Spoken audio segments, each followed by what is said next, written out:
मी आज आलेलो आहे वरळीच्या डोममध्ये.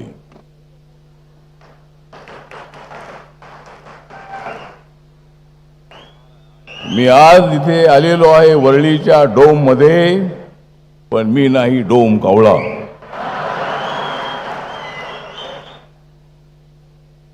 मी नाही डोम कावळा, मी तर आहे छत्रपती शिवाजी महाराज आणि बाबासाहेबांचा मावळा.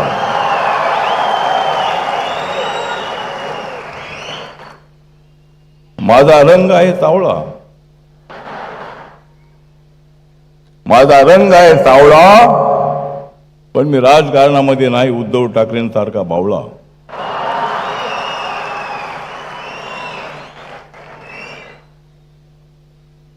मी नाही नाराज.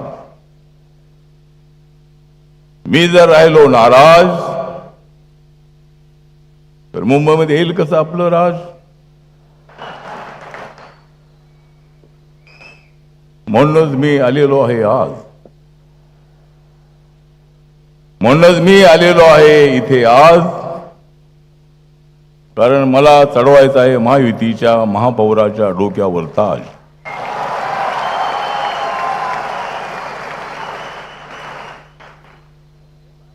माननीय देवेंद्र फडणवीस साहेब महाराष्ट्राचे मुख्यमंत्री आहेत. ते महाराष्ट्रातले अत्यंत लोकप्रिय असणारे भारतीय जनता पार्टीचे महायुतीचे नेते आहेत. आणि एकत्र आल्यामुळे देवेंद्र फडणवीस आणि एकनाथ शिंदे या दोघांनी बंद केलेले आहेत उद्धव ठाकरे राज ठाकरेचे धंदे.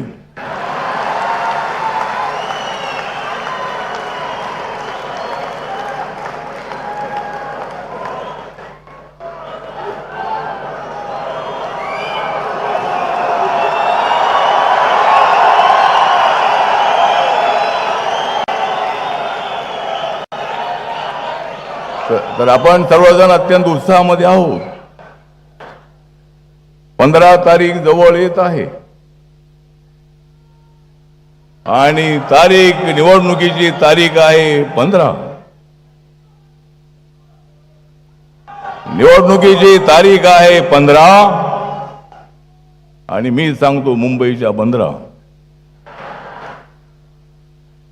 मी सांगतो मुंबईच्या 15. आमची निवडणुकीची तारीख आहे 15. इथं जनसमुदाय जमलेला आहे सारा, ठाकरे बंधूंचे वाजवण्यासाठी 12.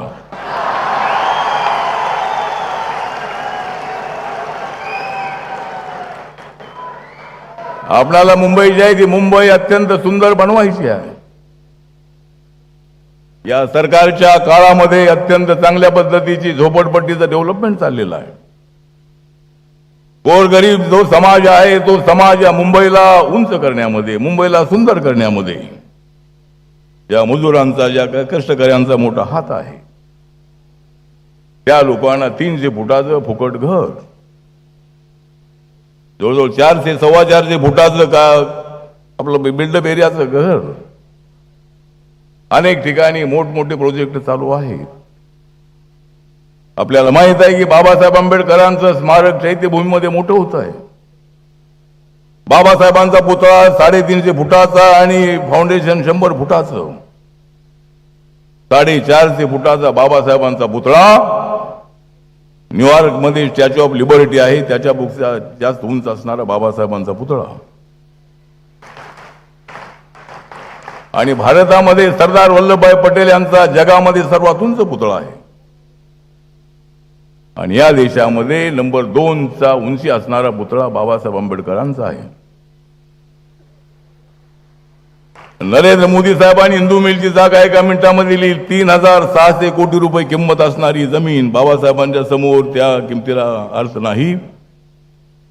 पण काँग्रेसच्या काळामध्ये अनेक वेळा आम्ही मागणी केली, पण त्यांच्याकडून निर्णय होत नव्हता. आणि ती जमीन नरेंद्र मोदी साहेब 2014 मध्ये देशाचे प्रधानमंत्री झाल्यानंतर देवेंद्र त्यांना भेटले, मी भेटलो आणि ताबडतोब ऑर्डर निघाली. राम सुतारजी तो पुतळा बनवत आहेत आणि त्यांचं निधन झालेलं आहे, पण त्यांचा मुलगा अनिल सुतार आहे, तो पुतळा बनवतो. अनेक कामं जी आहे ती कामं आज नरेंद्र मोदी साहेब दिल्लीमध्ये होते आणि गौतम बुद्धांच्या अनेक कलाकृतीचं एक प्रदर्शन, एक म्युझियम त्या ठिकाणी बनवण्यात आलेलं आहे. त्याचं उद्घाटन त्यांच्या हस्ते होतं. त्यांनी सांगितलेलं आहे की आम्हाला युद्ध नको आहे, आम्हाला बुद्ध हवा आहे, आम्हाला शांती हवी आहे. शांतीतूनच विकास होतो, शांतीतून प्रगती होते. आणि त्यांनी अत्यंत चांगली भूमिका मांडलेली आहे. माझ्या बौद्ध बांधवांना माझं निवेदन आहे, हे काँग्रेसवाले राहुल गांधीजी म्हणतात की संविधान बदलणार आहे, आम्ही संविधान बदलणार नाही, आम्ही काँग्रेसवाल्यांना बदलणार.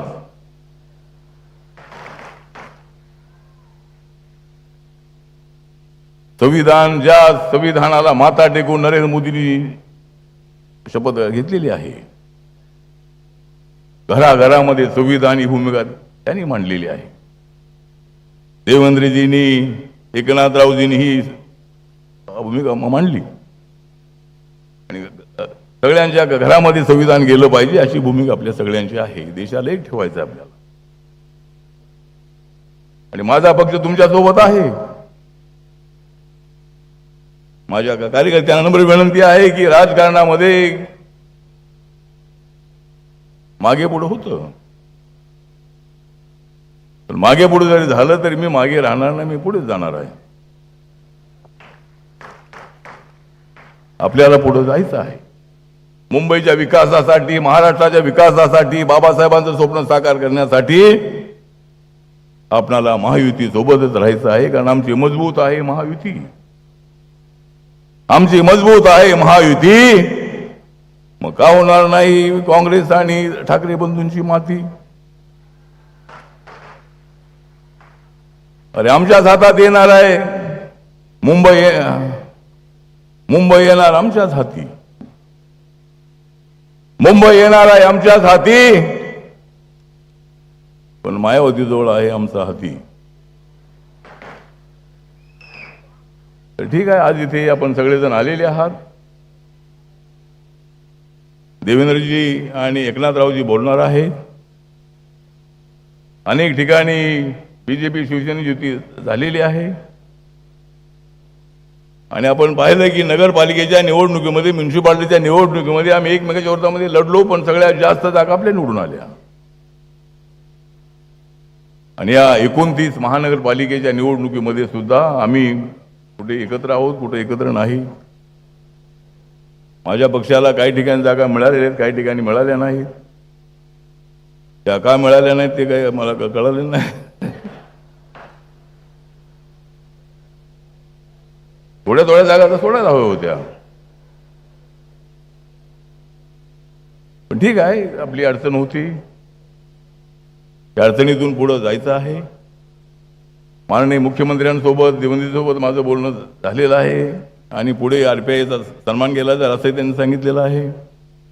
एकनाथरावजींना मी भेटलेलो आहे आणि मी तुमच्या सोबत आहे.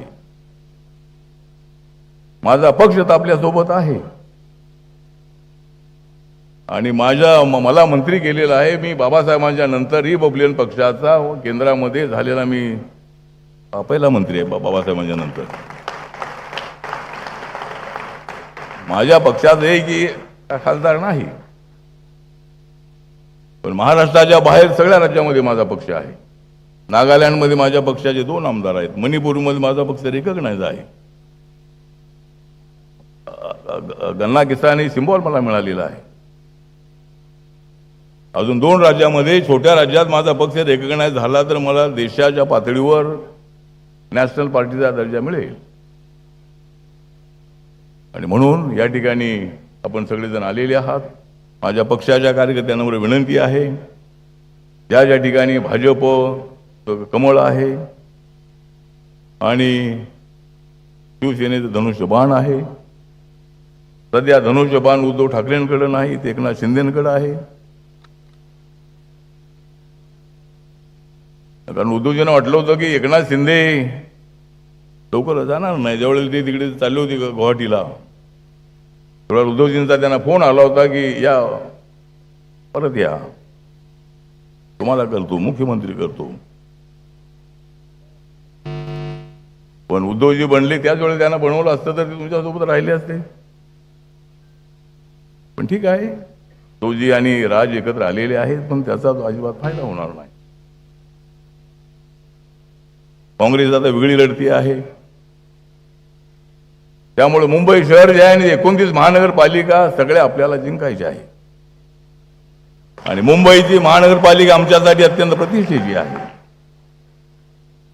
मुंबईचा महापौर आपला झालाच पाहिजे. मागच्या वेळेला 2012 मध्ये माझा पक्ष तुमच्या सोबत आला, महायुती सोबत आला, युती सोबत आला, त्यावेळेला महायुती झाली. आणि राज ठाकरेंचं मोठं आव्हान असताना सुद्धा भाजप शिवसेनेला आरपीआयच्या पाठिंब्यामुळे इथला महापौर करण्याची संधी मिळाली. आता का मिळणार नाही? मी तुमच्या सोबत आहे, नसतो तर मला माहित नाही. ठीक आहे, आमची मतं कमी मत आहेत, पण मी तुमच्या सोबत आहे. नरेंद्र मोदींच्या विकासाचा अजेंडा माझ्या समोर आहे. मुंबईला त्यांनी भरभरून दिलेला आहे. मुंबईचे सगळे ब्रिज आहेत, मेट्रो आहे, अत्यंत झोपडपट्टीचा विकास आहे.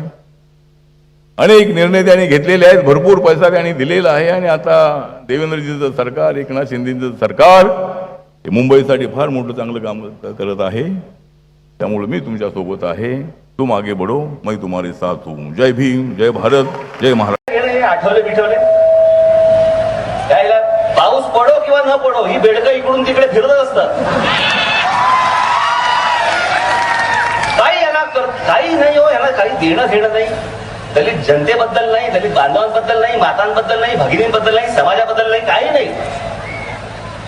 काही झालं एक तर आयुष्यभर करणार काहीच नाहीत. महाराष्ट्रातल्या कोणत्या प्रश्नाबद्दल बोलणार नाहीत, कुठच्याही गोष्टीबद्दल कधीही बोलणार नाहीत.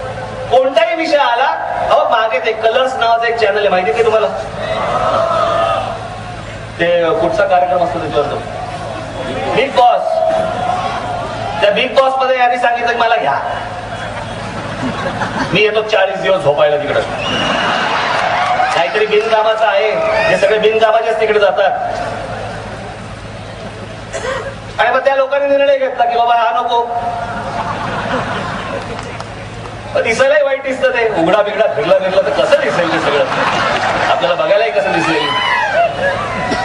रात को आया भाव से और ने उनको बोला कि मैं गाना बनाता है, लगा कि गाना अच्छा नहीं हुआ है. काय नाही ते काल बघितलं का ते रामदास आठवले काय साला हिंदी. लोकसभेमध्ये आमचे खासदार काय महाराष्ट्राची प्रतिमा होत असेल तिकडे त्यांच्या हिंदीवरनं. मैं बेडू कुड़िया नहीं मारता है, बेडू कुड़िया मैं नहीं मारता, मैं वाघ की उडी मारता है. कुठला हिंदी साला हे घेऊन बसला.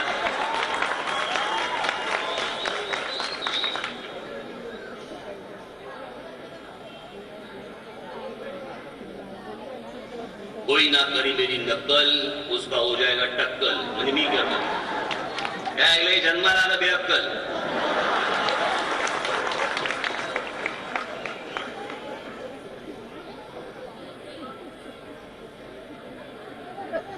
काही नीतिमत्ता नावाची गोष्ट नाही, कशाचा कशाला काही संबंध नाही. पर जो करेगा मेरी नक्कल उसका होगा टक्कल. आणि बाजूला बसला अमित शहा, बोलला कोणाबद्दल माहित नाही मला.